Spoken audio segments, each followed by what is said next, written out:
Hello दोस्तों, मेरा नाम है आशीष सोनी और आज हम स्टार्ट करने जा रहे हैं वेक्टर का लेक्चर नंबर 5।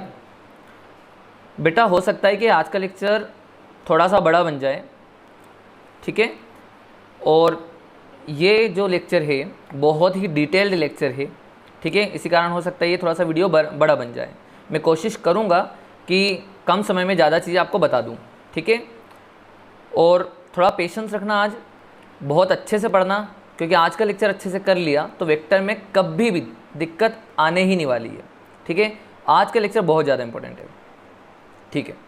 तो आज के लेक्चर में हमें जो पढ़ना है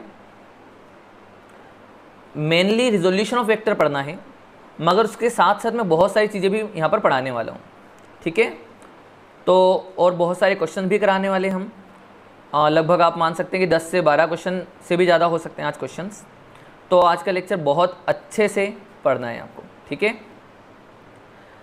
तो रिजोल्यूशन ऑफ वेक्टर से पहले मैं आपको बहुत सारी चीज़ बताना चाहता हूँ, आप उसको ध्यान से समझना, ठीक है। तो सबसे पहला जो है मैं आपको स्टार्ट कर रहा हूँ वापस से यूनिट वेक्टर से। आपको याद दिलाता हूँ यूनिट वेक्टर में हमने क्या पढ़ा था। सबको पता है कि यूनिट वेक्टर का मतलब क्या होता है। तो बेटा मतलब यूनिट वेक्टर का क्या है बताओ।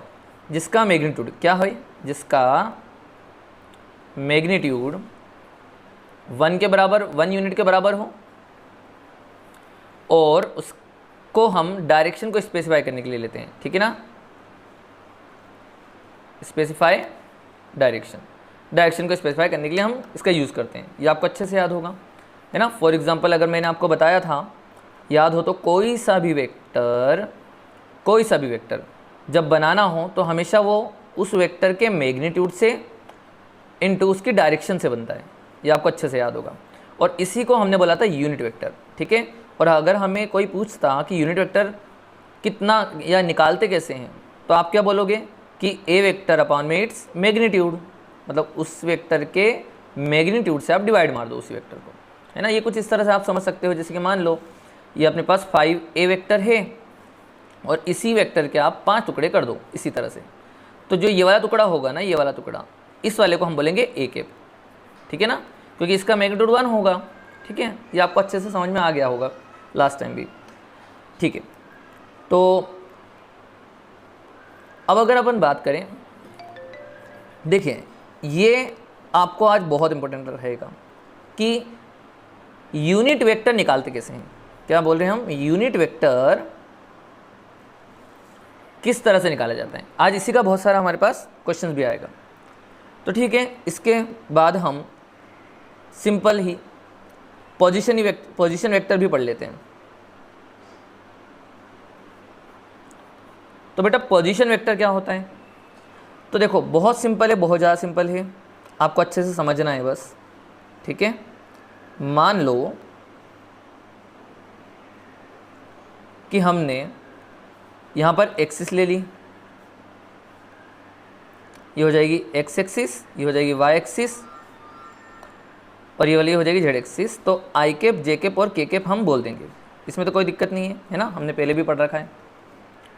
तो हम ये बोलना चाह रहे हैं कि अगर हम इस ओरिजिन को नाम दे दें 0,0,0, इसका कोऑर्डिनेट होगा और ओरिजिन का नाम ओ है, और इस पॉइंट को हम बोल देते हैं पी, ठीक है। ये पी पॉइंट ले लिया हमने, है ना। इसी के साथ साथ मैं इसी के पैरेलल में एक और चीज़ साथ में ले लेता हूँ। ये 3 डायमेंशन का हो जाएगा, मैं यहाँ पर 2 डायमेंशन ले लेता हूँ। ये हो जाएगा 0,0, ठीक है। ये हो जाएगा आपके पास O, और ये हमने कोई सा पॉइंट ले लिया P, ठीक है। तो अब मुझे बताओ,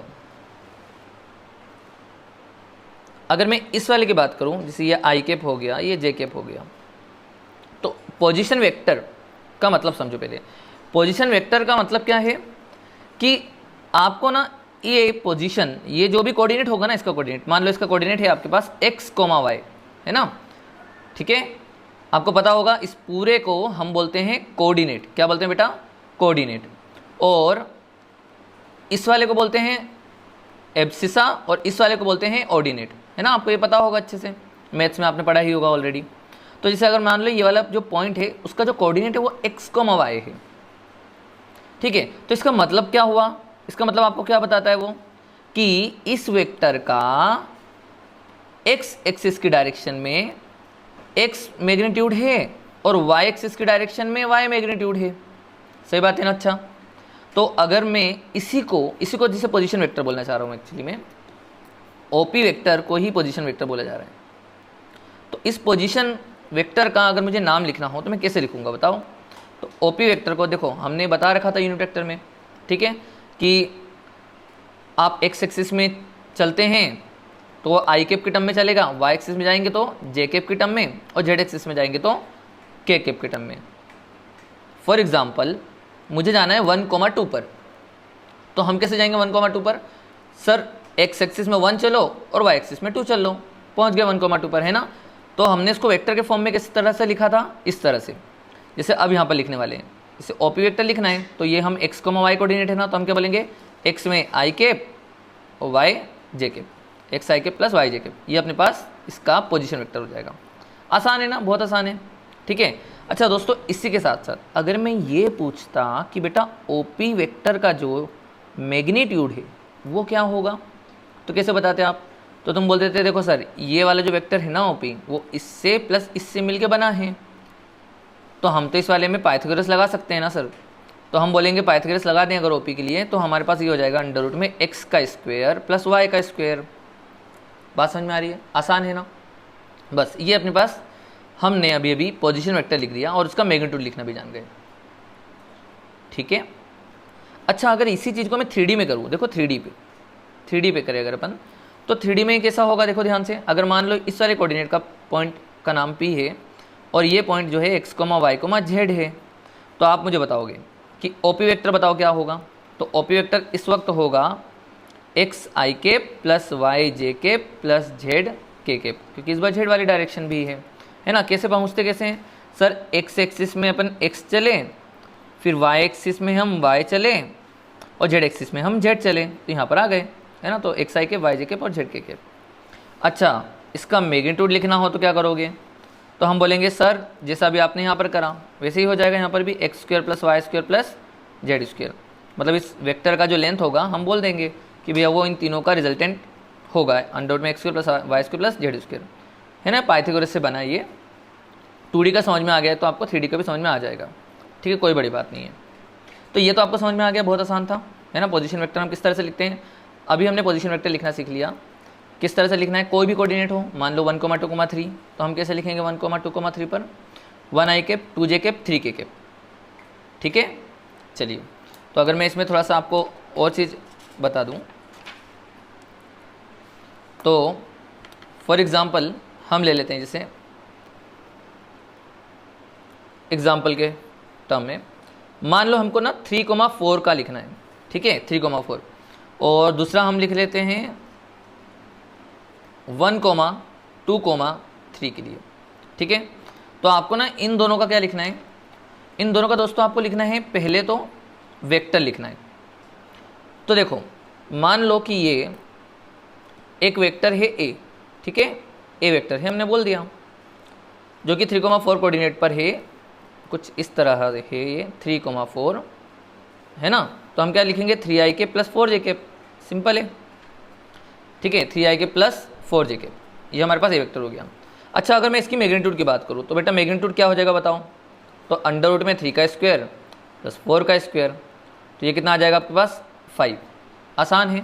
अच्छा, उसी तरह अगर मैं इसका लिखने के लिए बोलूँ 3D कोऑर्डिनेट के लिए, तो आप क्या बोलेंगे, इसका ए वेक्टर जो अगर हम बोलें तो ए वेक्टर हमारे पास पोजीशन वेक्टर जो होगा हमारे पास वो क्या हो जाएगा, I cap plus 2j cap plus 3k cap, आसान है।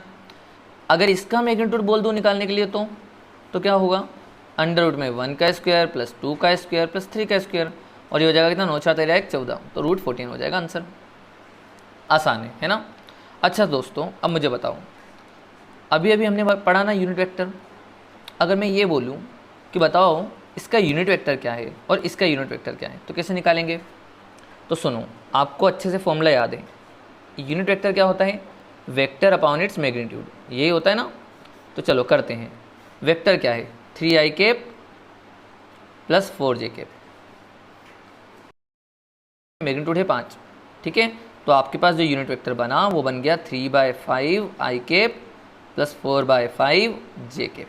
ये आपका आंसर आ गया, ये आपका यूनिट वेक्टर बन गया। आसान है ना, बहुत आसान लग रहा है ना। वेक्टर लिखो, मैग्नीट्यूड लिखो और यूनिट वेक्टर निकालना है तो vector upon its magnitude, simple. चलो अगर इसमें देखें तो क्या होगा, इसमें देखें तो क्या होगा, इसमें आप वेक्टर लिखेंगे और अपॉन इट्स मैग्नीट्यूड। तो देखो वेक्टर अपने पास लिखा हुआ है आई के प्लस 2 जे के प्लस 3 के और मैग्नीट्यूड कितना है √14। तो आपके पास यही वेक्टर अपने पास यूनिट वेक्टर माना जाएगा, ठीक है। √14 सभी को सेपरेट कर भी सकते हो, नहीं भी कर सकते हो, तो आपका ये यूनिट वेक्टर बन जाएगा, ठीक है आसान है ना। ये हमने अभी क्या सीख लिया, यूनिट वेक्टर निकालना भी। तो अभी हमने 3 चीज़ सीखी, किसी भी कोऑर्डिनेट से हमें वेक्टर लिखना कैसे है, दूसरा मैग्नीट्यूड किस तरह से निकालते हैं, हमें आई कैप जे कैप के कैप के कोफिशिएंट का स्क्वायर करना होता है, आई कैप जे कैप के कैप के कोफिशिएंट का स्क्वायर करना होता है। और तीसरा यूनिट वेक्टर कैसे लिखते हैं। अगर हमने वेक्टर और मैग्नीट्यूड निकालना सीख लिया तो यूनिट वेक्टर निकालना हमारे लिए बाएं हाथ का खेल है, ठीक है। चलिए, तो अगर ये आपको अच्छे से समझ में आ गया है तो हम थोड़ा सा और आगे जल्दी से बढ़ जाते हैं। अब हम ना पढ़ते हैं vector joining, vector joining 2 point. आपको 2 पॉइंट से एक वेक्टर बनाना है दोस्त, ठीक है। 2 पॉइंट से कैसे, जैसे मान लो आपके पास ना ये पॉइंट है ए और ये पॉइंट है बी, इसका कुछ कोऑर्डिनेट है a1 b1 c1, इसका भी कुछ कोऑर्डिनेट है a2 b2 c2। आपको ये बोला गया कि आप ए बी वेक्टर निकालो। क्या निकालो बेटा, ए बी वेक्टर। इसका नाम देंगे हम ए बी वेक्टर, ठीक है। जो बाद में आता है ना उसी की डायरेक्शन होती है ए बी वेक्टर, ठीक है। निकालना है तो आप करोगे, इसे ध्यान से समझना। अभी हमने पोजीशन वेक्टर लिखना सीख लिया है, ठीक है। अब हमें दो कोऑर्डिनेट से लिखना सीखना है कि वेक्टर किस तरह से लिखते हैं। तो ध्यान से सुनो, अगर हमें बोला है ए बी वेक्टर क्या है तो सुनो, ए बी वेक्टर हम क्या बोलेंगे, बी वेक्टर माइनस ए वेक्टर। क्या हो जाएगा बेटा, बी वेक्टर माइनस ए वेक्टर। बी वेक्टर कौन सा है, ये, ए वेक्टर ये है। तो सीधा सीधा आप ये लिख सकते हो, देखो a2 minus a1 I cap plus b2 minus b1 J cap plus c2 minus c1 K cap, ठीक है। मतलब आप ये करो, आप रिलेटिवली देख लो कि b a से कितना आगे था। तो b का x कोऑर्डिनेट जो है, b का x कोऑर्डिनेट जो है वो a के x कोऑर्डिनेट से कितना आगे है, तो बोलोगे a2 माइनस a1, ठीक है। इसी तरह y और z में भी करा हमने, तो हमारे पास ये आ गया। तो हमने ए बी वेक्टर लिख दिया। अच्छा, अगर मैं ये पूछता कि ए बी वेक्टर का, इस ए बी वेक्टर का मैग्नीट्यूड क्या है, तो इस ए बी वेक्टर का मैग्नीट्यूड आप कैसे निकालते हैं, आप सिंपल सा बोल देते हैं कि सर ये हो जाएगा सीधे सीधे a2 माइनस a1 का स्क्वायर, है ना, आई कैप के कोफिशिएंट का स्क्वायर प्लस जे कैप के कोफिशिएंट का स्क्वायर प्लस के कैप के कोफिशिएंट का स्क्वायर। ये आपका आंसर आ गया, है ना। ये मैग्नीट्यूड भी लिख दिया हमने, ठीक है, आसान है। अच्छा, अगर मैं ये बोलता आपसे कि ए बी वेक्टर लिख लिया, चलो बी ए वेक्टर लिख के दिखाओ जरा, बी ए वेक्टर लिख के दिखाओ जरा। बी ए वेक्टर कैसे लिखेंगे, तो कैसे लिखोगे बी ए वेक्टर बताओ। देखो इस तरह से बी ए वेक्टर लिखना है, ठीक है। मतलब कि जो आगे ना बी ए, तो आगे वाला ए है तो हम लिखेंगे ए माइनस बी वेक्टर, ठीक है। तो अब कैसे लिखेंगे, यहाँ से शुरू करना है और यहाँ पर आना है। तो ये वाला पहले लिखा जाएगा, मतलब a1 माइनस a2 आई के प्लस ए b1 माइनस b2 जे के प्लस c1 माइनस c2 के के, ठीक है, आसान है। इसी तरह से मैग्नीट्यूड निकालना हो तो वापस से अंडर रूट में इन सब का स्क्वायर का आप सम कर देंगे सीधे सीधे, ठीक है, आसान है ना। इसको मुझे कुछ बार बार बताने की ज़रूरत नहीं होगी आई थिंक, ठीक है, ओके। तो अब अगर मैं इसके बाद टॉपिक ले लेता हूँ, तो हम सिंपल सा अगर बात करें तो हम एडिशन एंड सब्ट्रैक्शन की बात कर लेते हैं, ठीक है, एडिशन एंड सब्ट्रैक्शन की of orthogonal vector. Of orthogonal vector. बेटा ऑर्थोगोनल वेक्टर क्या है? वही है जो हम आई किप जे किप के किप के फॉर्म में पढ़ते हैं ना। कौन सा वाले ऑर्थोगोनल वेक्टर का मतलब क्या है? जो हम आई किप जे किप के किप के फॉर्म में पढ़ते हैं ना, ये उन्हीं के लिए लिया जाता है ऑर्थोगोनल वेक्टर। ठीक है, तो इसमें हम एडिशन सब्ट्रैक्शन कैसे करते हैं, तो मैं आपको एक काम करता हूँ, इससे एग्जाम्पल के साथ समझा देता हूँ, तो क्वेश्चन कराने की ज़रूरत भी नहीं पड़ेगी। फॉर एग्ज़ाम्पल कि हमने ए वेक्टर ले लिया 3i किप, 4j किप और 5k किप, 3 4 5, ठीक है। और बी वेक्टर ले लिया i keep plus j keep plus 3k किप, ठीक है। तो अब आपसे बोला गया कि भैया a प्लस बी बताओ, a प्लस बी बताओ, और बोला a माइनस बी वेक्टर बताओ, ठीक है। a vector plus b vector बताओ या a vector minus b vector बताओ। तो बेटा सिंपल है, ऑर्थोगोनल वेक्टर बहुत सिंपली ऐड भी होते हैं और सब्ट्रैक्ट भी होते हैं। देखो आई केप के साथ आई केप को ऐड कर दो, 3 1 4, तो 4i केप, फिर ये हो जाएगा 5j केप, और ये वाला हो जाएगा 8k केप, ठीक है, आसान है। अच्छा माइनस करने के लिए बोले तो a वेक्टर से b वेक्टर को माइनस करना है, तो मतलब a माइनस बी मतलब 3 माइनस 1, मतलब ये हो जाएगा 2i cap plus 3j cap plus 2k cap, ये आपका आंसर आ गया, ठीक है। ये हमने निकाला a plus b vector, a vector plus b vector, और ये निकाला a माइनस बी वेक्टर, ठीक है। अच्छा अगर हमें ये बोल देते हैं ये कि बेटा बताओ a प्लस बी वेक्टर का मैग्नीट्यूड, देखो बेटा क्या बोल रहा हूँ, ध्यान से सुनना। हमने ये बोला magnitude of a plus b vector, है ना, a vector plus b vector, ठीक है।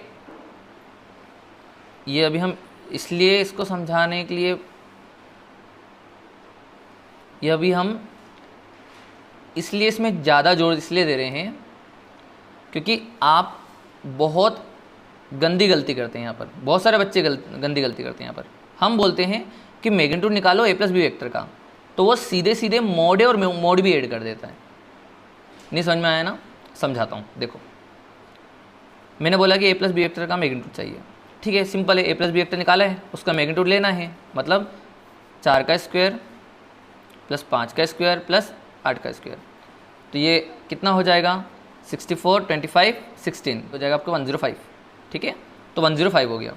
इसी तरह से अगर मैं a माइनस बी वेक्टर की बात करूँ तो कितना हो जाएगा, मैग्नीट्यूड निकालो जरा, तो ये हो जाएगा 2 3 और 2 का स्क्वायर, 2 का स्क्वायर 3 का स्क्वायर और 2 का स्क्वायर, तो 8 और 9 17, तो ये 17, ठीक है। तो ये हमने दोनों का मैग्नीट्यूड निकाल लिया, ठीक है। अच्छा एक काम करते हैं, पहले ना हम ये a वेक्टर का जो मैग्नीट्यूड है ना एक बार निकाल के देखते हैं क्या आ रहा है वो। देखो जल्दी बताओ a वेक्टर का मैग्नीट्यूड क्या है, 3 का स्क्वायर प्लस 4 का स्क्वायर प्लस 5 का स्क्वायर, और ये कितना हो जाएगा आपके पास 25, और ये दोनों मिला के 25, मतलब ये 50 हो रहा है। इसी तरह से b वेक्टर का मैग्नीट्यूड निकालें तो वो कितना हो जाएगा 1 का स्क्वायर प्लस 1 का स्क्वायर प्लस 3 का स्क्वायर, ठीक है। तो ये आपके पास हो जाएगा कितना 9 1 10 और 1 11, ठीक है। अब सुनना, हम ये बोल रहे हैं और ये हमने पहले भी 2 से 3 बार कहा है, ठीक है, कि a प्लस बी का जो मोड है वो नहीं है कि मोड a मोड b के बराबर हो, और यहाँ तो बिल्कुल भी नहीं, ये दोनों बराबर नहीं होते, ये समझा रहे हैं हम। नए विश्वास तो आप देख सकते हो, a प्लस बी का जो होल मोड है, a प्लस बी का जो मोड है वो आपके पास magnitude of a plus B, magnitude of a plus B कितना है 105 का रूट, जबकि अगर मैं मोड a और मोड b को ऐड करके करता तो ये रूट 50 और रूट 11 को ऐड करते हैं, जो कि आंसर 105 कतई ना होता, ठीक है। तो आपको ये बात आज फिर से क्लियर होगी कि a प्लस बी का मोड वो जरूरी नहीं कि a के मोड और b के मोड के बराबर होता है, सम के बराबर होता है, ठीक है। और ये कब केस में, किस केस में बराबर होता है, जब या दोनों पैरेलल हों, है ना, आपको बताया था हमने, ठीक है। तो इसका ध्यान रखना आपको, ठीक है। ये दोनों ही अलग अलग चीज़ें हैं, बोथ आर डिफरेंट थिंग, ठीक है। इसका आपको ध्यान रखना अच्छे से। चलो तो अगर मैं आपको कुछ क्वेश्चन दे देता हूँ यहाँ पर, तो ध्यान से जल्दी जल्दी समझना, ठीक है। क्वेश्चन नंबर फर्स्ट, आपको अगर मैंने सिंपल सा क्वेश्चन पूछा कि जैसे देखो एक नीट में आया हुआ क्वेश्चन है, जहाँ तक मुझे याद है नीट में आया हुआ ये क्वेश्चन, आंसर बताना बहुत बहुत सिंपल है यार। ये 0.5 आई कैप प्लस सी के कैप माइनस 0.8 जे कैप। अच्छा, ये आई कैप जे कैप के कैप जरूरी नहीं है कि हमेशा आई जे के लिखें, आई के जे के आई कुछ भी लिख सकते हैं, क्योंकि इसमें ना आपको मेंशन होता है कि आई कैप का मतलब एक्स डायरेक्शन है। मगर आप कोऑर्डिनेट में ऐसा नहीं कर सकते है ना कि 1, 2, 3 होता है ना, तो हम इसको 3, 2, 1 रख दें, चीज़ें ही बदल जाएगी, है ना। इसमें ऐसा नहीं होता है, इसमें बिल्कुल भी ऐसा नहीं होता, ठीक है, क्योंकि इसमें मेंशन होता है कि 0.5 के साथ आई के पे मतलब एक्स डायरेक्शन में 0.5 ही जाना है। अब चाहे उसको इधर लिखूँ चाहे इधर लिखूँ, बात एक है, ठीक है। छोटी मोटी बातें हैं, क्लियर होना चाहिए, है ना। चले, तो नीट का क्वेश्चन ये था कि ये एक यूनिट वेक्टर है, ये एक यूनिट वेक्टर है, वेक्टर। तो बोला कि सी बताओ क्या होगा। अब बताओ, कितना सिंपल क्वेश्चन। तो बेटा किस तरह से करते हैं बताओ। आप क्या बोलोगे, सी बताओ, और अगर ये एक यूनिट वेक्टर है तो अच्छा यूनिट वेक्टर है मतलब कि उसका मैग्नीट्यूड क्या होना चाहिए, 1, है ना। तो इसका मैग्नीट्यूड क्या होना चाहिए, 1, मतलब कि रूट में 0.5 का स्क्वायर प्लस सी का स्क्वायर प्लस 0.8 का स्क्वायर, ये इक्वल टू कितना होना चाहिए, 1। अब इसको सोल्व करो जरा, अच्छा उसको स्क्वायर करो बोथ साइड, तो आपका रूट हट जाएगा, तो ये आपके पास आ जाएगा 0.25 प्लस सी का स्क्वायर प्लस 0.64। आप इससे सॉल्व करना तो आपके पास सी की जो वैल्यू आ रही है वो आपके पास आ जाएगी 0.11 का रूट, ये आपका आंसर हो जाएगा, ठीक है। आसान क्वेश्चन था, बहुत ज़्यादा आसान है ना। चलो, तो नेक्स्ट क्वेश्चन मैं आपको इसका करा देता हूँ। नेक्स्ट क्वेश्चन जल्दी से देखें आप। एक क्वेश्चन ना बहुत पूछा जाता है, ठीक है, आपको बहुत सारी बुक्स में मिलेगा। तो वो पूछते ऐसा है कि यूनिट वेक्टर फाइंड करो किसी की डायरेक्शन में। आपको ये इस तरह से पूछते हैं, जैसे कि मैं अगर बोलूँ तो find the unit vector in the direction of something, कुछ भी हो सकता है समथिंग। फॉर एग्जांपल जैसे मैंने फर्स्ट केस ले लेता हूँ, हम ले लेते हैं जैसे कि i प्लस जे प्लस के, ठीक है। और दूसरा केस ले लेते हैं i प्लस 2j, है ना, और माइनस 2k, थोड़ा सा माइनस प्लस भी हो जाएगा तो ज़्यादा अच्छा आएगा। तो हमने बोला कि यूनिट वेक्टर बताओ in the direction of this, है ना। तो मतलब सिंपल बात है, आपको इस वेक्टर का यूनिट वेक्टर चाहिए और इस वेक्टर का यूनिट वेक्टर चाहिए, यही तो बोल रहा है वो। तो आप क्या करोगे, सिंपल सी बात है, इसको उठाते हैं first i plus J plus के, ठीक है। तो बेटा अब इसका पहले बात तो मैग्नीट्यूड क्या है, मैग्नीट्यूड हो जाएगा, जैसे मान लो ये ए वेक्टर है तो इसका मैग्नीट्यूड क्या हो जाएगा, ए वेक्टर का मैग्नीट्यूड क्या हो जाएगा, तो बोलना √3, तो उसको √3 से डिवाइड मार देंगे तो हमारे पास यूनिट वेक्टर आ जाएगा इस डायरेक्शन में। तो कितना हो जाएगा वो 1/√3 आई के प्लस 1/√3 जे के प्लस 1/√3 के। इसी तरह से अगर हम बोलें सेकेंड वाला केस, तो ए वेक्टर मान लो और ये हो जाएगा i plus 2j minus 2k। अब क्या करें, मैग्नीट्यूड निकालें, क्या होगा मैग्नीट्यूड बताओ, 1 का स्क्वायर प्लस 2 का स्क्वायर प्लस 2 का स्क्वायर, ये हो जाएगा कितना, 4 4 8 और 1 9 मतलब 3। तो आपका आंसर क्या आ जाएगा, ए के कितना आ जाएगा आपका आंसर, तो आपका आ जाएगा 1/3 प्लस 2/3 और माइनस 2/3 के। ये आपका आंसर आ गया, है ना, सिंपल। चलो, ये तो एक ठीक है, ऐसा बहुत इजी क्वेश्चन है, इसमें कोई खास बात नहीं है, इस तरह से पूछ सकता है आपको। एक क्वेश्चन आपको ये बोलेगा कि देखो आपको ये बात क्लियर हो गई है ना कि एडिशन ऑर्थोगोनल वेक्टर्स में हम सीधे सीधे कर देते हैं, ठीक है। तो इसे क्वेश्चन का आंसर दो आप। मान लो मैंने एक वेक्टर ले लिया i plus J minus 2k, और जो दूसरा वेक्टर लिया है b, वो हमने ले लिया 2i माइनस जे प्लस के, ठीक है। और हमने पूछा कि z वेक्टर का मैग्नीट्यूड बताओ, जिसमें z वेक्टर जो है वो कितना है, a माइनस 2b वेक्टर, ठीक है। ये आपको बताना है, जल्दी से सॉल्व करो और आंसर दो, ठीक है, स्क्रीन पोस्ट कर लेना, आराम से सॉल्व करो और फटाफट जल्दी आंसर हमें दो। अभी हम इसका सॉल्यूशन बताने जा रहे हैं, ठीक है। तो आपका जो सॉल्व हो जाए तभी देखना सॉल्यूशन। तो इसका जो हम क्या बोला है इसने कि जेड वेक्टर का मैग्नीट्यूड, तो पहले तो जेड वेक्टर निकाल लो क्या है। तो जेड वेक्टर क्या है, a माइनस 2b, ठीक है। तो ए वेक्टर क्या था हमारे पास, ए वेक्टर है आई कैप प्लस जे कैप माइनस 2k कैप और माइनस 2 टाइम्स ऑफ बी। तो 2 टाइम्स ऑफ बी कितना, 2i माइनस जे प्लस के, इस तरह से होगा। तो देखो ये हो जाएगा i plus J minus 2k और ये हो जाएगा देखो 2 2 ज़ा 4, 4i cap minus minus plus 2j cap और ये हो जाएगा माइनस का 2k कैप, ठीक है, ये हो जाएगा। तो अब आपको बताना है इसका सॉल्यूशन में हमारे पास जो आंसर होगा 1 माइनस 4 मतलब माइनस का 3i कैप, ये हो जाएगा कितना 3j कैप, ठीक है, और ये हो जाएगा माइनस का 4k कैप। इस तरह से आपके पास आंसर आ जाएगा, है ना। ये तो आपका जेड वेक्टर था, वैसे खैर जेड वेक्टर ही है। आपको चाहिए था इसका मैग्नीट्यूड, आपको क्या चाहिए इसका मैग्नीट्यूड, है ना। तो मैग्नीट्यूड क्या हो जाएगा बताओ जरा, 3 का स्क्वायर प्लस 3 का स्क्वायर प्लस 4 का स्क्वायर। तो सुनो ये कितना हो रहा है आपके पास, ये हो जाएगा 9 16 25 और ये 9, तो ये हो जाएगा 34 का रूट, है ना। आपका आंसर ये होगा। क्लियर है, आसान था, ठीक है। अच्छा, इसके ऊपर एक और क्वेश्चन हम थोड़ा सा देख लेते हैं, एक और क्वेश्चन जल्दी जल्दी ले लेते हैं, आसान है। बताओ अगर आपको कभी क्वेश्चन ऐसा दे दें कि हमें एक वेक्टर बनाना है जिसका मैग्नीट्यूड 25 है, ठीक है, हमें क्या करने के लिए बोला, एक वेक्टर बनाना है हुज मैग्नीट्यूड 25,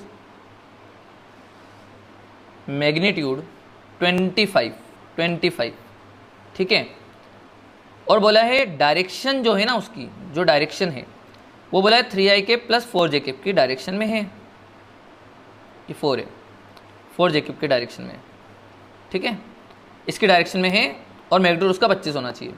हमें बोला कि वेक्टर बनाओ जिसका मैग्नीट्यूड 25 और डायरेक्शन ये होना चाहिए। तो तुम में से बहुत सारे बच्चे सोच रहे होंगे सर आप ना हमेशा ये 3i कैप 4j कैप वाली चीज़ें क्यों ले, बेटा वो इजी पड़ता है, ठीक है। आपको एंगल निकालना और ये सब भी जो है बहुत आसान पड़ता है, टर्म्स बहुत इजीली कट जाती हैं, ठीक है। इसलिए हम मैक्सिमम जो टीचर्स होते हैं जितने भी हम, तो हम यही वाला पसंद करते हैं, ठीक है। तो चलो खैर हमें तो अब इसका आंसर बताना है, तो जल्दी से इसे अपने आप से सॉल्व करो। और अब मैं इसका सॉल्यूशन बताने जा रहा हूँ, तो अब देखना क्या बोला गया, एक वेक्टर बताओ जिसका मैग्नीट्यूड 25 हो और डायरेक्शन ये हो। तो मेरी बात सुनो, हमें एक वेक्टर फॉर्म करना है, ठीक है। तो वेक्टर फॉर्म करना है जिसका मैग्नीट्यूड 25 है। अच्छा, वेक्टर कभी भी बनता है तो किससे बनता है, उसके मैग्नीट्यूड और उसकी डायरेक्शन से। तो बेटा मैग्नीट्यूड कितना दिया 25, सर डायरेक्शन मिल जाएगा तो काम हो जाएगा। अच्छा, इस क्वेश्चन को तो मैंने पहले भी कराया है कि 3i cap plus 4j cap का डायरेक्शन क्या है, चलो निकाल के देख लेते हैं। कैसे निकालते हैं, देखो ये वेक्टर हो गया अपने पास कुछ, ठीक है, 3i कैप प्लस, जैसे मान लो कुछ वेक्टर है ये, मुझे इसका यूनिट वेक्टर चाहिए। तो यूनिट वेक्टर के लिए मुझे इसके मैग्नीट्यूड से इसी वेक्टर को डिवाइड करना पड़ेगा ना, ठीक है। तो देखो ज़रा यूनिट वेक्टर निकालें अब, तो ये हो जाएगा 3i cap plus 4j cap upon its magnitude.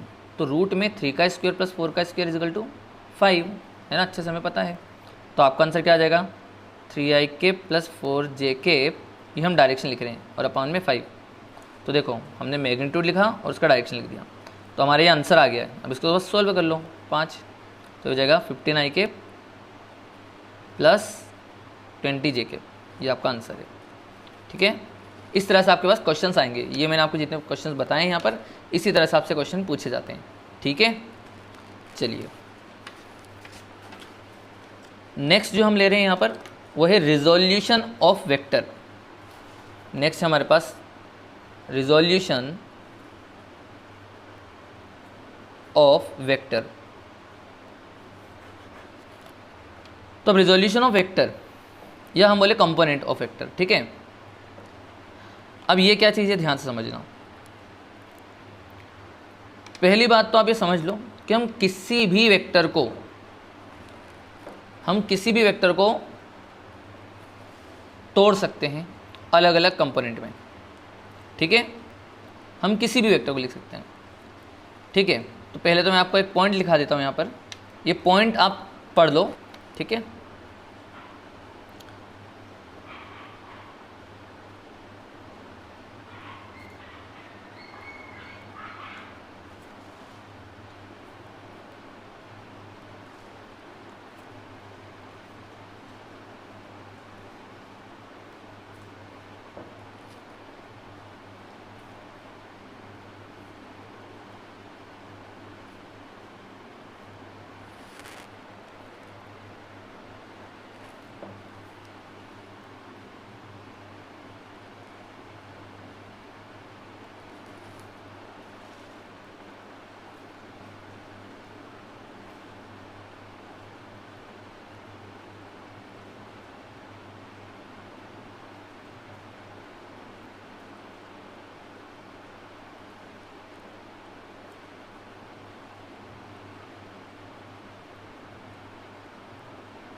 देखिए क्या पॉइंट लिखा है आपके पास, ध्यान से समझना।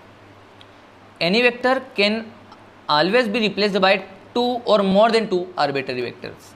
हम किसी भी वेक्टर को 2 या 2 से ज़्यादा वेक्टर में तोड़ सकते हैं, बट कंडीशन ये है कि उन सभी कंपोनेंट को जब हम फिर से जोड़ें तो हमारे पास रिजल्टेंट वही ओरिजिनल वेक्टर मिलना चाहिए। साफ बात है भैया, होना भी चाहिए ऐसा। मान लो कि आपको 100 रुपये, आपके पास 100 रुपये हैं और आपको उसके छुट्टे कराना हो, तो जाहिर सी बात है जब सामने वाला पर्सन आपको छुट्टे देगा तो उन सब का सम 100 ही होना चाहिए ना।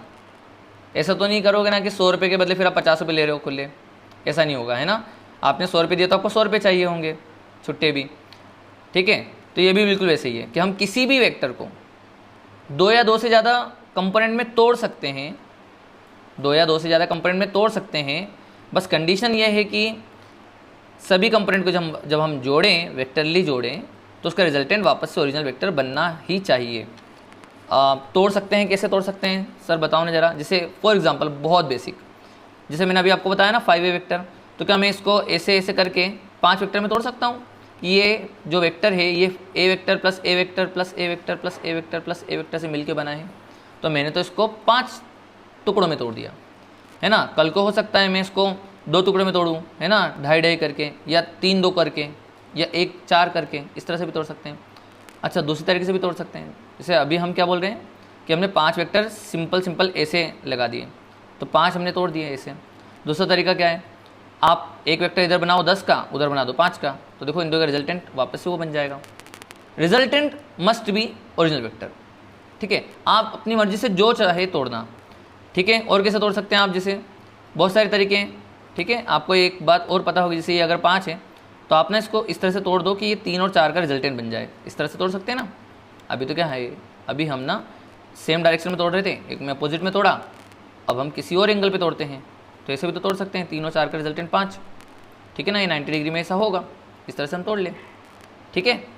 इस तरह से तोड़ सकते हैं। और भी बहुत सारे वेक्टर्स, बहुत सारे तरीके हमारे पास। इसीलिए मैंने ये शब्द यूज़ करा आर्बिटरी। आर्बिटरी मतलब किसी भी डायरेक्शन में आप लेके तोड़ सकते हो, बस रिजल्टेंट वही बनना चाहिए, इतना ध्यान रखना। सही है, ये वाला पॉइंट समझ में आ गया आपको अच्छे से, है ना। ये पॉइंट ध्यान रखना आप, ठीक। तो हम किसी भी वेक्टर को 2 या 2 से ज़्यादा कंपोनेंट में तोड़ सकते हैं, बस रिजल्टेंट उसके ओरिजिनल वेक्टर के बराबर होना चाहिए, वही होना चाहिए, ठीक है। तो थोड़ा सा मैं इसको और अच्छे से समझा देता हूँ। रिजोल्यूशन ऑफ वेक्टर में हमको जो पढ़ना है, जैसे मान लो, थोड़ा सा यूज़ भी करके दिखाते हैं। मान लो कि मैंने एक ब्लॉक है जो ग्राउंड पे रखा हुआ है, और इस ग्राउंड पे रखे हुए ब्लॉक पर हमने फोर्स इस डायरेक्शन में लगाया। तो बच्चे तुम समझदार हो, ये कहाँ जाएगा? ये क्या कुछ x में भी जाएगा और कुछ y में भी जाएगा? सही बात है ना? अच्छा, कुछ x में भी जाएगा और कुछ y में भी जाएगा। मतलब ये कि ये वाला जो फोर्स है वो कुछ उसका कंपोनेंट x में भी है और कुछ उसका कंपोनेंट y में भी है, और इसलिए मैं इन दो को कुछ नाम दे देता हूँ, fx और fy। और मैं नाम अगर fx और fy दे रहा हूँ तो यहाँ पर मुझे ये बोलना ज़रूरी होगा कि fx और fy का रिजल्टेंट f ही होना चाहिए, है ना? अच्छा, ये तो हमने बोला ही है, ठीक है।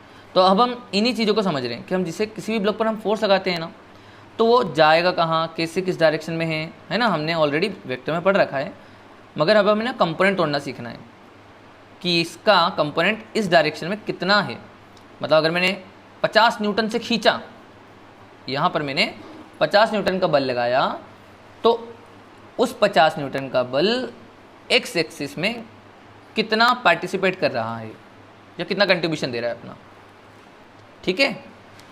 चलो, तो अब अगर हम बात करें तो एक काम करते हैं, इसको बोलते हैं आई कैप, इसको बोल देते हैं जे कैप। मान लो कि ये जो वेक्टर है, ये वेक्टर ए है जो कि थीटा एंगल है एक्स एक्सिस से, ठीक है। चलो, तो अगर मैं बोलूँ कि इसका जो, देखो ये तो इतना मैग्नीट्यूड तो आप समझ गए होंगे, ये तो ए है भैया, है ना? तो जाहिर सी बात है कि अगर मैं इतना देखूं तो इतना ए से तो कम ही होगा, ठीक है। ये इसका एक्स कंपोनेंट बोला जाएगा, इसलिए मैं इसका नाम दे रहा हूँ ए एक्स, ठीक है। और ये आई कैप की डायरेक्शन में है। इसी तरह से अगर मैं बात करूँ इसके इस वाले पॉइंट पर, तो ये वाला हमारे पास होगा वाई कोऑर्डिनेट पर, तो इसलिए मैंने ए वाई दे दिया। तो क्या हम ऐसा लिख सकते हैं क्या कि जो ए वेक्टर है वो ए X I cap plus A Y J cap से मिल के बनाए? क्या दिक्कत है इसमें? सही तो है भाई, A X I cap A Y J cap से मिल के बनाए हैं। अब ध्यान से समझना, ये जो ए एक्स है ना, ए एक्स, ये पता है ए कोस थीटा है, और ये जो है ना वो ए साइन थीटा है। कैसे सर? आप एक काम करो, आप इसको मान लो x, ठीक है। आपने ए एक्स माना ना, ए एक्स मान लिया आपने, एक्स माना तो कोस थीटा लगा दो। जैसे कोस थीटा लिखोगे ना आप, कोस थीटा, तो बेस अपॉन हाइपोटेनियस, मतलब ए एक्स अपॉन में ए, तो ए एक्स कितना आया? एक्स आएगा ए कोस थीटा, ठीक है। इसी तरह से आप ये ए वाई निकाल लेना, ए वाई, तो ए साइन थीटा आ जाएगा वो। तो क्या हम ये बोल सकते हैं यहाँ पर कि ये जो हमने लिखा A X I cap A Y J cap, हम इसको A cos theta I cap plus A sine theta J cap ये भी लिख सकते हैं ना? सही है, हमने उसको तोड़ के ये बना दिया, तोड़ सकते हैं ऐसा, ठीक है। हम किसी वेक्टर ए को इस तरह से लिख सकते हैं और फिर उसके कंपोनेंट के मैग्नीट्यूड लिख दें तो वो इस तरह से हो जाएगा, ठीक है। फॉर एग्जांपल मैं इसका थोड़ा सा उल्टा बात करते हैं अपन, ठीक है। अगर हम ये बोले कभी कि यार हमारे पास ना दो वेक्टर है, एक वेक्टर है ये वाला जिसका ए कोस थीटा है मैग्नीट्यूड, और एक वेक्टर है ये वाला जिसका ए साइन थीटा मैग्नीट्यूड है, ठीक है। एक आई कैप में लग रहा है, एक जे कैप में लग रहा है। तो बताओ इन दो का रिजल्टेंट क्या होगा? तो इन दो का रिजल्टेंट निकालें अगर हम, तो देखो अब अगर हम बोलें तो ये 90 डिग्री में ऐड हो रहे हैं, या हम सिंपल सा ये बोल दें कि अगर मुझे इस वेक्टर को लिखना हुआ तो इस वेक्टर को मैं कैसे लिखूँगा? इसको मैं बोलूँगा कि ये होगा हमारे पास A vector A cos theta I cap और A sine theta J cap. अच्छा, अगर मैं पूछूँ कि बेटा इसका मैग्नीट्यूड बताओ ज़रा, मैग्नीट्यूड ऑफ ए कितना आ रहा है, तो ध्यान से समझना, आप क्या करोगे? ए कोस थीटा को स्क्वायर प्लस ए साइन थीटा का स्क्वायर, तो cos square theta plus sine square theta is equal to 1, क्योंकि ए स्क्वायर हम कॉमन निकाल लेंगे, तो रूट में ए स्क्वायर मतलब ये बन जाएगा ए, ठीक है। तो ये प्रूफ हो गया ना कि हमने जो कंपोनेंट लिए थे उनका रिजल्टेंट वापस से देखो ए ही बना। सही बात है, हमने जो कंपोनेंट लिया था वापस से उसका रिजल्टेंट ए ही बना है। सही बात है।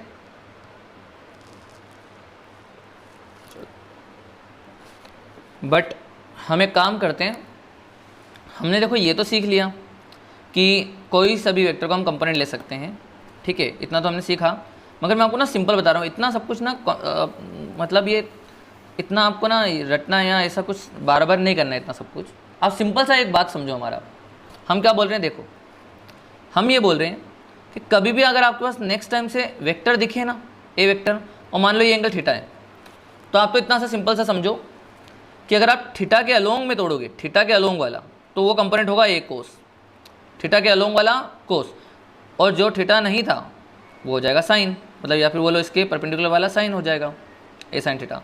आप इस तरह से रट लो हमेशा, हमेशा के लिए, कभी भी कंपोनेंट करने के लिए बोले तो इस तरह से कर देना, ठीक है। क्या करा हमने, ए वेक्टर था और इस वाली एक्सिस से बोल रहा था कि थीटा एंगल बना रहा है, तो बताओ इन दोनों एक्सिस पर क्या होंगे कंपोनेंट्स, तो आप क्या बोलोगे, थीटा के अलोंग वाला कोस, थीटा के परपेंडिकुलर वाला साइन। क्लियर। कल को ऐसा बोल दे, देखो ज़रा ध्यान से समझना, कल को ऐसा बोले कि हमने ना एक वेक्टर लिया ऐसा, एक वेक्टर है ऐसा, और यहाँ से जो है वो एंगल थीटा बना रहा है। सर ये तो बिल्कुल सेम ही क्वेश्चन है, बिल्कुल ठीक सेम है, थोड़ा सा बदल देते हैं। अब क्वेश्चन ये है कि अगर हमने एक्सिस घुमा दी, देखो अगर इसी एक्सिस में लिखना होता तो हम क्या लिख देते अभी, वही है कोस थीटा ए साइन थीटा, है ना, कोस वाला होता है ये वाला। मगर अब ये बोला गया कि अगर हमने एक्सिस अल्फ़ा डिग्री घुमा दी, कितनी बेटा, अल्फ़ा डिग्री घुमा दी, तो बताओ अब नई एक्सिस में इसके कंपोनेंट किस तरह से लिखेंगे। तो आप क्या बोलना कि बेटा ये एंगल कितना हो गया, तो बोलेंगे थीटा माइनस अल्फ़ा। तो अब इस वाली एक्सिस में क्या कंपोनेंट होगा बताओ बेटा, ए का ये वाला थीटा के अलोंग वाला, तो एंगल के अलोंग वाला क्या होता है, कोस, ए का कोस थीटा माइनस अल्फ़ा, बड़ा सिंपल है। और जो इसी के परपेंडिकुलर होगा वो क्या होगा, ए का साइन थीटा माइनस अल्फ़ा। ठीक है, सिंपल है ना। अच्छा ठीक है, तो अब इसके ऊपर अपन कुछ क्वेश्चन कर लेते हैं। चलें तो क्वेश्चन अपने पास लेते हैं हम यहाँ पर।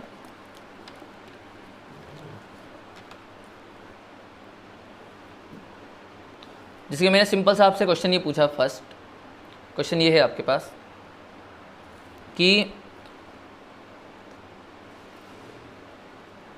सिंपल से जल्दी जल्दी आप तोड़ के दिखाना, मैं आपको यहाँ पर लिख दे रहा हूँ सारे क्वेश्चंस, फटाफट आप तोड़ के बताओ, ठीक है।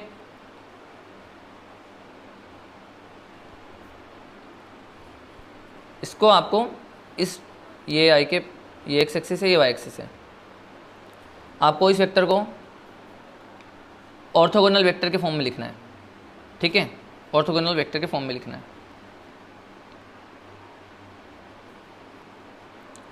फिर इस वाले को ट्राई करो, फिर इस वाले को ट्राई करो,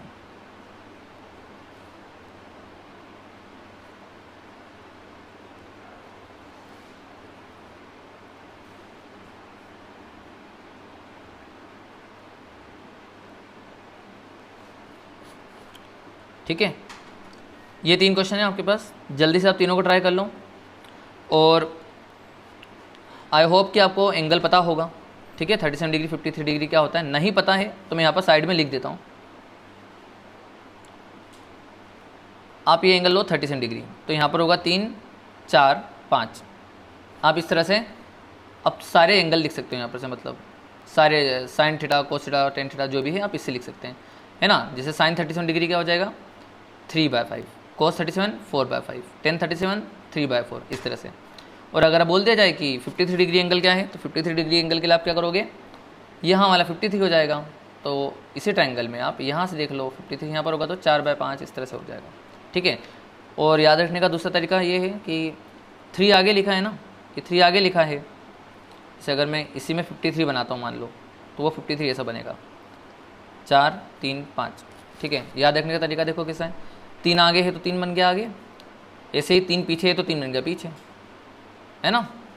या फिर सिंपल से ऐसे याद रखो, छोटा एंगल तो छोटी साइड, बड़ा एंगल तो उसके सामने बड़ी साइड, ठीक है। छोटा एंगल छोटी साइड, है ना, और बड़ा एंगल देखो 3 4 के लफड़ा होता है, 5 तो हमेशा हाइपोटेनियस में, इसमें कोई टेंशन नहीं, लफड़ा 3 4 का है। तो छोटा एंगल छोटी साइड, बड़ा एंगल बड़ी साइड, पक्का। चलो सॉल्यूशन बताने जा रहे हैं हम, ध्यान से देखो। आई होप आपने क्वेश्चन कर लिया है और फिर देख रहे होगा, ठीक है। तो देखिए कैसे करेंगे इसको।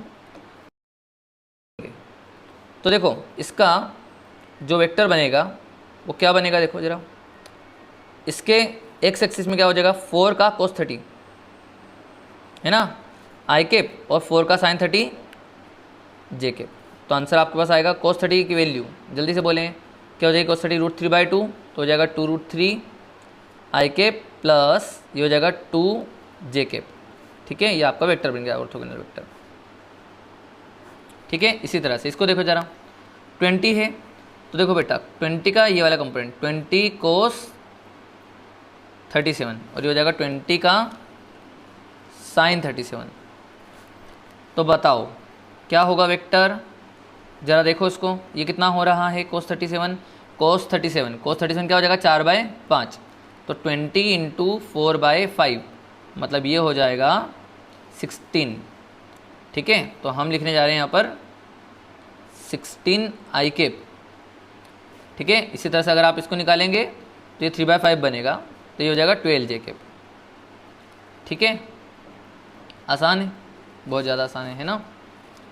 चलो तो हमारे पास इसका आंसर भी आ गया। अब ये वाला क्वेश्चन देखो, सर ये दोनों तो आसान थे, सिंगल सिंगल निकालना था इसमें, तो लिखना था। ये वाला बताओ सर, तो सुनो वो भी सिंपल है। क्या करना था इसमें, अब आपको एक वेक्टर ना तोड़ते हुए दोनों वेक्टर तोड़ देना है। कैसे तोड़ेंगे, देखो ज़रा, 20 का ऊपर का कंपोनेंट बताओ। देखो पहले तो 20 का आगे वाला कंपोनेंट, ठीक है। तो ये वाला जो कंपोनेंट है ना एंगल के अलोंग वाला, वो कोस होता है, तो 20 का ये वाला कंपोनेंट हो जाएगा 20 cos 53। अच्छा जल्दी से सॉल्व कर लो, 20 का cos 53 मतलब cos 3/5, तो ये हो जाएगा 20 × 3/5, 20 × 3/5 ये हो जाएगा कितना 12, तो ये 12 हो गया। और 20 का जब आप वर्टिकल देखेंगे तो वो कितना आ रहा होगा आपके पास 16, अभी आपने देखा इधर से, ठीक है। फिर अब अगर हम बात करें 10 की, तो 10 का ये वाला कंपोनेंट कितना हो जाएगा बेटा, 10 का ये वाला कंपोनेंट होगा 10 cos 37 डिग्री। 37 क्या होता है cos में 4/5, तो 10 × 4/5, तो 10 × 4/5 तो ये हो जाएगा कितना 8 इधर और 6 इधर, ठीक है। तो अगर आप देखें यहाँ पर, तो आपका जो रिजल्टेंट बनेगा, अगर हम रिजल्टेंट की बात करें तो आगे हो गया 20 आई कैप, और ऊपर क्या हो जाएगा, देखो 16 ऊपर है 6 नीचे है, तो ऊपर बचा 10 है ना, जो कि जे कैप में है। तो अगर मैं आंसर बोलने जाऊँ इस वेक्टर का, इस रिजल्टेंट वेक्टर का, तो हम आंसर बोलेंगे 20 आई कैप और 10 जे कैप, ये आपका आंसर हो जाएगा, ठीक है। आसान था बिल्कुल। चले इसी तरह से हमें क्वेश्चन करना होते हैं सारे, है ना, ये आसान क्वेश्चन ही था, ठीक है। अब अगर हम नेक्स्ट क्वेश्चन उठाएं यहाँ पर, जैसे सिंपल अगर हम बोलें नेक्स्ट क्वेश्चन, तो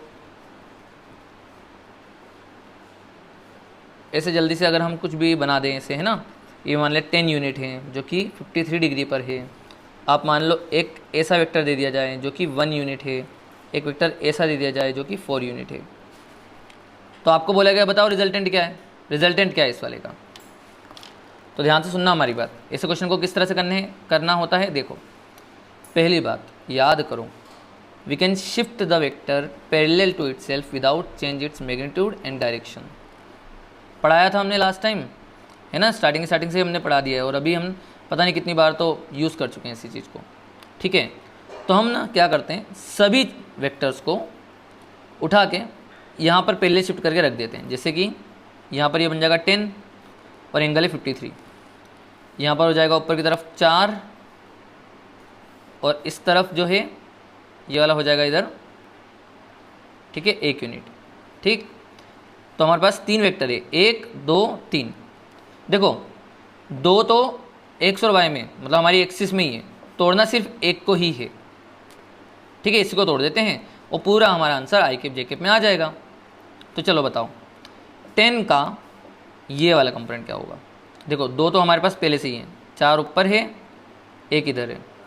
10 का ये वाला हो जाएगा 10 का सर 10 का cos 53, और सर cos 53 अभी भी आपने देखा cos 53 होता है 3/5, तो 10 इंटू 3/5, तो 10 इंटू 3/5 अगर बोलें तो ये हो जाएगा 6, तो इधर आ जाएगा 6 और ऊपर हो जाएगा कितना वो भी निकाल लो आप ज़रा, तो देखो वो 8 आ रहा होगा आपके पास। ठीक है, तो अगर आप देखें तो आपके पास जो रिजल्टेंट बना ना वो बनेगा आगे की तरफ 5 और 8 4 12, तो ये 12, तो आपका जो रिजल्टेंट आएगा वेक्टर वो आएगा 5i cap plus 12j cap, ये आपका रिजल्टेंट वेक्टर है। अच्छा बेटा अभी इसका मैं मैग्नीट्यूड पूछ लो तो क्या बोलोगे आंसर? मैग्नीट्यूड तो सर अंडर रूट में 5 का स्क्वायर प्लस 12 का स्क्वायर। ठीक है, अगर जैसे आपको 3 वेक्टर बना के दिए और बोला कि बताओ इसका रिजल्टेंट का, क्या क्वेश्चन पूछे, इसके रिजल्टेंट का मैग्नीट्यूड बताओ क्या होगा, तो मैग्नीट्यूड ये होगा इन दो का स्क्वायर का सम, तो 144 प्लस 25, तो ये 169 मतलब 13, क्या आ जाएगा आंसर 13। ठीक है, इसका मैग्नीट्यूड क्या आ जाएगा 13 आ जाएगा। और कभी इसका डायरेक्शन पूछ ले रिजल्टेंट वेक्टर का, तो भी हम क्या कर सकते हैं, इस रिजल्टेंट वाले वेक्टर को इसी के मैग्नीट्यूड से डिवाइड मार देंगे, सिंपल। ठीक है, चलो तो हम थोड़ा सा और अभी क्वेश्चन देख लेते हैं इसके ऊपर। आई थिंक अब ना आपको थोड़ा सा कॉन्फिडेंस आ गया होगा, है ना, अभी तक तो कॉन्फिडेंस आ जाना चाहिए आई थिंक। और इसके ऊपर कुछ और टाइप सिंपल अगर हम बात करें, चलो एक हम ये वाला ले लेते हैं, कभी कभी ये क्वेश्चन देखने के लिए मिल जाता है ना। आपको बोलेंगे कि भैया ये है F1 वेक्टर और ये वाला जो है वो है F2 वेक्टर, और बोला है कि ये दोनों जो है 45 डिग्री और यहाँ 30 डिग्री एंगल बना रहे हैं। ठीक है, वाई एक्सिस से। कहानी ये है कि जो रिजल्टेंट है ना, रिजल्टेंट वाई एक्सिस के अलोंग है, वो भी 10 यूनिट। जो रिजल्टेंट है एफ नेट है वो आपको दिया है, एफ नेट आपको दिया हुआ है और बोला गया कि बताओ फाइंड F1 एंड F2 क्या होंगे, ऐसा बोला गया। ठीक है, आपको बोला गया F1 F2 क्या होंगे अगर रिजल्टेंट ये है तो देखो ज़रा समझना आराम से, बहुत आसान है। आपको 2 वेक्टर ऐसे दिए हैं और इन दो का रिजल्टेंट ऊपर है, समझना है ना। पहली बात, अगर F1 को देखो तो आपके F1 के 2 कंपोनेंट होंगे, एक ऐसा और एक ऐसा। ठीक, अच्छा F2 की बात करें तो F2 का एक इधर होगा और एक इधर होगा, मतलब कि कंपोनेंट टूटेंगे इस तरह से कि एक आएगा इधर। अच्छा वो कितना होगा F2 का cos 45 डिग्री मतलब 1/√2 हो जाएगा, है ना, और F2 का sin 45 डिग्री मतलब F2/√2। उसी तरह से F1 का एंगल के अलोंग वाला कोस, एंगल के क्या हो रहा है देखो, एंगल के अलोंग वाला, है ना, अलोंग वाला, तो अलोंग वाला क्या हो जाएगा कोस, तो अभी अपने पास इसका ये वाला हो जाएगा कोस, और वो कितना होना चाहिए F1 का cos 30, F1 का cos 30, तो cos 30 कितना हो जाएगा √3/2, तो F1 √3/2 और ये हो जाएगा sin 30 मतलब F1/2। सही बात है। तो अब मेरी बात ध्यान समझना, इसने कहा है कि भैया रिजल्टेंट जो है ना वो वाई एक्सिस में है, इसका मतलब ये हुआ कि एक्स एक्सिस में कोई कंपोनेंट नहीं है। और दोस्तों अगर एक्स एक्सिस में कंपोनेंट नहीं है मतलब कि ये दोनों को बराबर हो जाना चाहिए ना, तो आपके पास F1/2 F2/√2 के बराबर यहीं कर देना, तो हमारे पास आ जाएगा F1 = √2 टाइम्स ऑफ F2। एक इक्वेशन ये बन गई। दूसरी इक्वेशन क्या बनेगी, दूसरी इक्वेशन ये बनेगी कि रिजल्टेंट 10 के बराबर है। ठीक है, तो 2 इक्वेशन 2 वेरिएबल, उसके बाद आप समझदार हो, चलो फिर भी कर लेते हैं। क्या होगा F2/√2 प्लस F1√3/2 = 10। ठीक है, तो ज़रा बताओ, आप एक काम कर सकते हैं, इसमें F2 की वैल्यू क्या है, F1/√2 यहाँ डाल दो, तो हो जाएगा F1/√2 और इंटू 1/√2 प्लस F1√3/2 = 10। तो बेटा ये हो जाएगा F1 कॉमन और 1/2 प्लस √3/2। इजिकल टू 10, तो F1 की वैल्यू आ गई 20/√3+1, ये अपना F1 आ जाएगा। और F2 क्या आ जाएगा बच्चे, F2 हो जाएगा √2 से डिवाइड मार दो, F1/√2, तो F1/√2 मतलब ये हो जाएगा 10√2 डिवाइडेड बाई √3+1, ये आपका आंसर है। ठीक है, आसान था। अच्छा देखो जल्दी जल्दी से एक और क्वेश्चन देख लेते हैं जो बिल्कुल छोटे मोटे होते हैं, बिल्कुल एकदम पटाखे की तरह, है ना, सिंपल सिंपल। एक क्वेश्चन ऐसा आएगा आपके पास, कभी अगर आप कहीं पर मॉड्यूल वॉड्यूल कुछ भी सोल्व कर रहे हैं, पेपर सोल्व कर रहे हैं, तो आपको दिख जाता है ऐसा, है ना। वो बोल देते हैं कि एक सर्कल है जिसका रेडियस r है, और इस तरह से आपको बना के दे दिया जाता है, ये r है, ये r है, ये r है। बोलते हैं कि बताओ इन तीनों वेक्टर का रिजल्टेंट क्या होगा। तो भैया बड़ा सिंपल है ना, ये एंगल 45 डिग्री दिया है ऐसे, तो बड़ा सिंपल, क्या लिखोगे बताओ।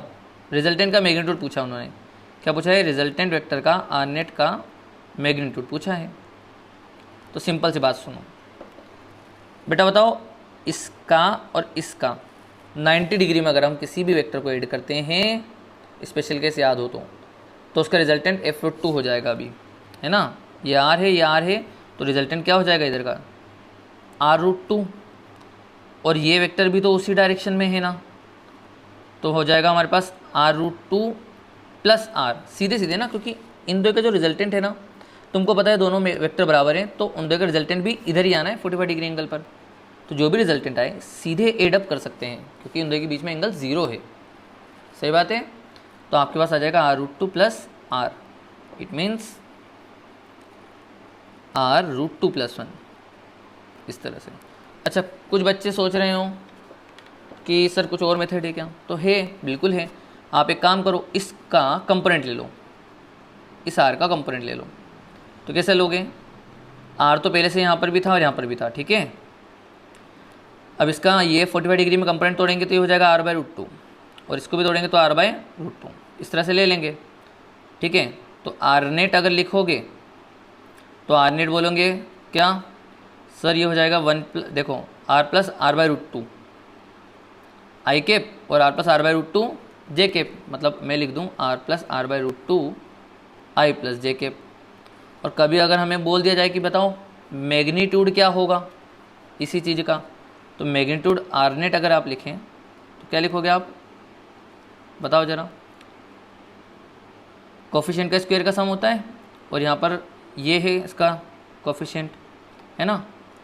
तो हमारे पास हो जाएगा ये R + R/√2 का एक बार x के अंदर स्क्वायर है, आई के में मल्टीप्लाई होगा, और एक बार यही चीज़ जे के में मल्टीप्लाई होगी रूट के अंदर ऐसे, ठीक है। मतलब ये 2 टाइम्स हो जाएगा। इट मीन्स आपके पास ये हो रहा है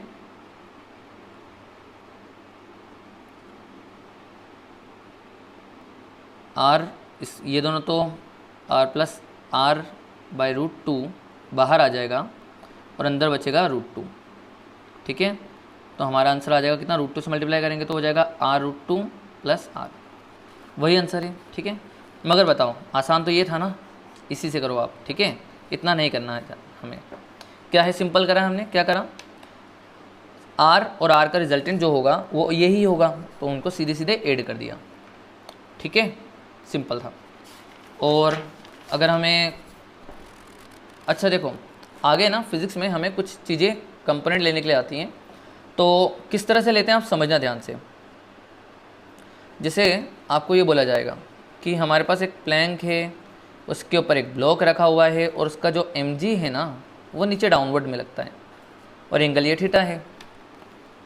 तो बताओ इसके कंपोनेंट अलोंग द प्लेन और परपेंडिकुलर टू द प्लेन क्या होंगे। तो बेटा अलोंग द प्लेन तो ये हो गया, और परपेंडिकुलर टू द प्लेन तो ये हो गया, ठीक है। ध्यान से समझना, मतलब अगर आप इसे ध्यान से देखें तो कुछ मैं ये पूछना चाह रहा हूँ आपसे, ये पूछ रहा हूँ आपसे मैं, यहाँ पर जो है आपके पास ये mg नीचे लग रहा है, तो ये पूछा गया कि बताओ ये अलोंग द प्लेन और परपेंडिकुलर टू द प्लेन वाले कंपोनेंट क्या होंगे।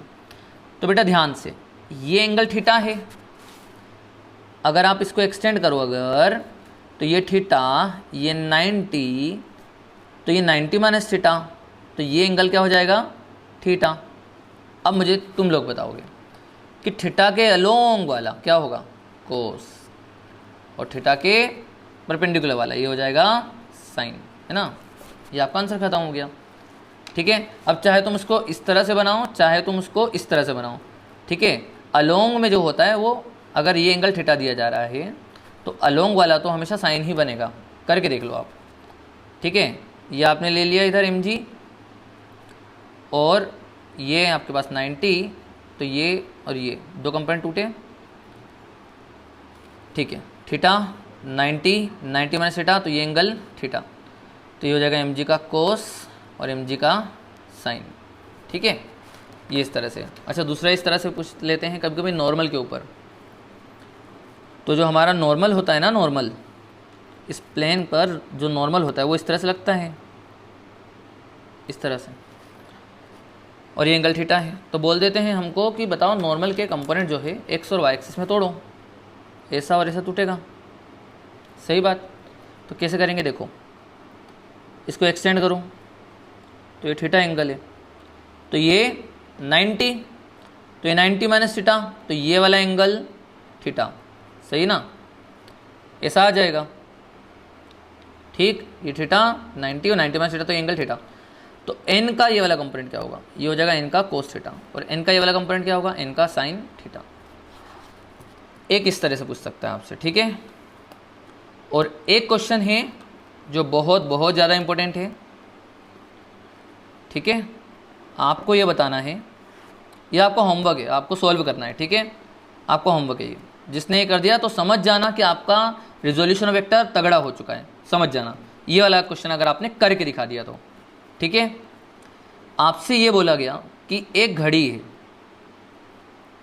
एक घड़ी है, ध्यान से समझना, इस क्वेश्चन को कर दो बस।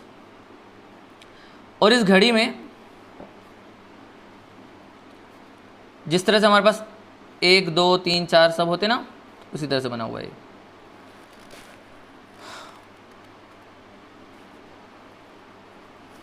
ठीक है, 12 1 2 3 4 5 6 7 8 9 10 11 12। तो बोला ये गया है कि अगर हम उतने ही मैग्नीट्यूड के वेक्टर बना दें जितने यहाँ पर आपको टाइम दिख रहा है,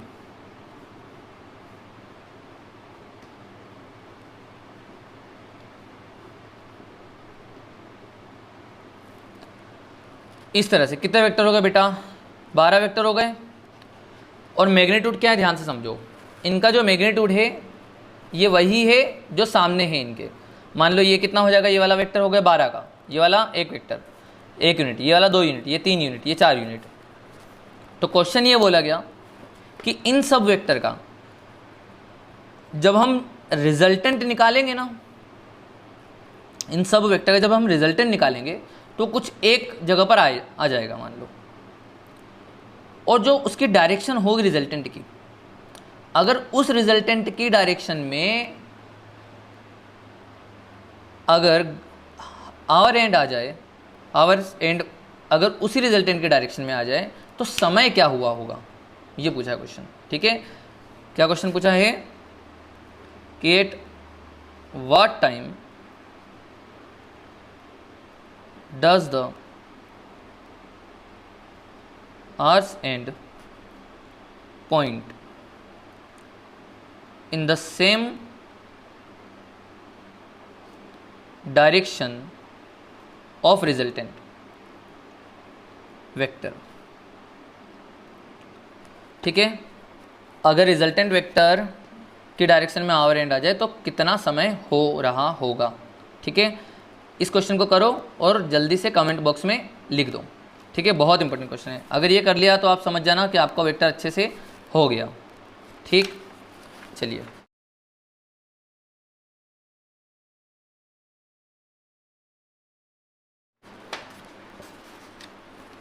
अब एक लास्ट जो चीज़ हम बताने जा रहे हैं वो है सेक्शन फॉर्मूला। ठीक है, आई नो कि थोड़ा बहुत आप जानते होंगे अच्छे से, बट मेरा ये कहना है कि आप उसको वापस से फिर से देखो। सेक्शन फॉर्मूला थोड़ा सा आपको नया लगेगा, हम जो पढ़ाएंगे अभी, है ना। हम ये हर साल पढ़ाते हैं, बट बीच में हमने बंद कर दिया था इसको, क्योंकि कुछ बच्चों को जैसे वैसे डिपेंड करता है सब पर, ठीक है, किस किस ने अच्छे से समझ में आ गया या नहीं, आपको अभी बता देते हैं यहाँ पर, ठीक है। जिसके समझ में आ जाएगा बहुत अच्छी बात है ना। आईआईटी में तो क्वेश्चन मतलब इससे अगर बना सकता है ऐसी बात है ना। मेडिकल में इतना शायद ना आए, मगर थोड़ा बहुत तो यूज़ करने के लिए आ ही सकता है। तो जल्दी से अब हम इसे समझ लेते हैं। सेक्शन फॉर्मूला आपको याद हो तो आपने 10th में भी पढ़ा है, ठीक है। सिंपल सा क्या होता था, देखो 3 तरह के सेक्शन तोड़े जाएंगे यहाँ पर, 3 तरह के, ठीक है। तो मैं अभी जैसे अगर फर्स्ट ले रहा हूँ, जैसे इंटरनली, जो इंटरनली डिवाइड करता है, एक्सटर्नली डिवाइड और इक्वली डिवाइड।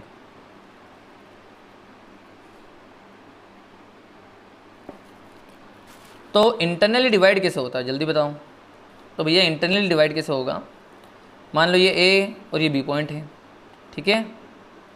और उसके बीच में नहीं, कहीं पर भी हो सकता पॉइंट ये वाला, मान लो सी पॉइंट है, ठीक है। इसका जो कोऑर्डिनेट है वो है x1, y1। इसका जो कोऑर्डिनेट है वो है x2, y2। बोला ये गया कि अगर C जो पॉइंट है वो अगर m/n में डिवाइड मारता है, समझ रहे हो, m/n मतलब क्या होता है कि AC/CB जो होगा वो m/n होगा, ऐसे, इसका मतलब ये है। तो बोला कि C का कोऑर्डिनेट बताओ क्या होगा। तो C का कोऑर्डिनेट का जो फॉर्मूला होता है बेटा वो क्या होता है, ध्यान से, mx2 प्लस nx1 अपॉन में m प्लस n। वैसे y में भी my2 प्लस ny1 अपॉन में m प्लस n, यह आपका कोऑर्डिनेट बन जाता है। यह आपको अच्छे से पता है, ठीक है। अगर मैं इस वाले की बात करूँ, एक्सटर्नली डिवाइड, तो ध्यान से समझना है, यहाँ पर बच्चा समझ नहीं पाता है। मान लो ये है हो गया अपने ए और बी और सी पॉइंट आया बाहर, तो हम ये बोल रहे हैं कि सी में यहाँ से यहाँ तक की जो n है लेंथ और यहाँ से यहाँ पर की m है, तो वही है x1, y1 है, ये x2, y2 है। तो ये बोला गया कि बताओ सी का कोऑर्डिनेट क्या होगा यहाँ पर। तो ध्यान से समझना, सिंपल है बड़ा, ये फॉर्मूला याद हो गया, बीच में माइनस लगा दो, सिंपल, क्या लगा दो बीच में माइनस, क्या हो गया mx2 माइनस nx1 अपॉन में m plus n, my2 minus ny1 upon में m प्लस n, ठीक है। ये हो जाएगा आपके पास। अब अगर इसी तरह से मैं डिवाइड इक्वली करूं तो यहाँ पर क्या होगा, जल्दी जल्दी समझना, a यहाँ पर, b यहाँ पर, c यहाँ पर, इक्वली डिवाइड मारा 1:1 में, तो c वाला पॉइंट क्या हो जाएगा यहाँ पर, ये हो जाएगा सीधे x1 प्लस x2/2 और y1 प्लस y2/2, ठीक है। ये तो हमने बताया वो जो आपने शायद 11th में पढ़ा हो, जिसने नहीं पढ़ा तो उसको अभी पढ़ा दिया गया। अब इसके ऊपर वेक्टर में देखो क्वेश्चन किस तरह से पूछा गया, ठीक है। आपको बोला गया ये और ये है ए वेक्टर और ये है बी वेक्टर, इस तरह से बना दिया गया आपको, ठीक है। और बोला ये कि ये जो लाइन है ना, इसमें इस पॉइंट पर ये आर वेक्टर है और आर वेक्टर इस रिजल्टेंट वेक्टर को, देखो ये ए और बी है, ठीक है, ए और बी है, और ये कुछ भी एक वेक्टर हो सकता है, सी वेक्टर, आप जो भी नाम दो, तो उसको ये m/n में डिवाइड मारता है, m/n में डिवाइड मारता है। तो बताओ आर वेक्टर क्या होगा, ऐसा पूछेगा। ए वेक्टर दे दिया आपको, बी वेक्टर दे दिया आपको, और बोलेगा कि इस वाले पॉइंट पर आता है और ये m/n पर डिवाइड मारता है। तो बोला आर वेक्टर बताओ क्या होगा। तो सिंपल सा वही है, आर वेक्टर क्या होगा, mb vector plus mb cross है, देखो mb प्लस na अपान में m प्लस n, ये आपका वेक्टर आ गया। सिंपल है बहुत, है ना, बहुत सिंपल है। ये आपको अच्छे से आना चाहिए, याद होना चाहिए, है ना, बहुत इंपॉर्टेंट है। अच्छा, अगर इसकी बात करें तो ये हो जाएगा ए वेक्टर, ये हो जाएगा बी वेक्टर, और ये हो जाएगा आपके पास आर वेक्टर। किस तरह बनेगा, एक्सटर्नली डिवाइड मारे, एक्सटर्नली, तो एक्सटर्नल डिवाइड यहाँ पर पड़ेगा, यहाँ पर आर वेक्टर माना जाएगा ये। तो ये पॉइंट अगर ये बोलें तो हम n और ये बोलें तो ये हो जाएगा m, तो ये पॉइंट ने इस वाले पॉइंट को एक्सटर्नली डिवाइड मारा, ठीक है, m/n में।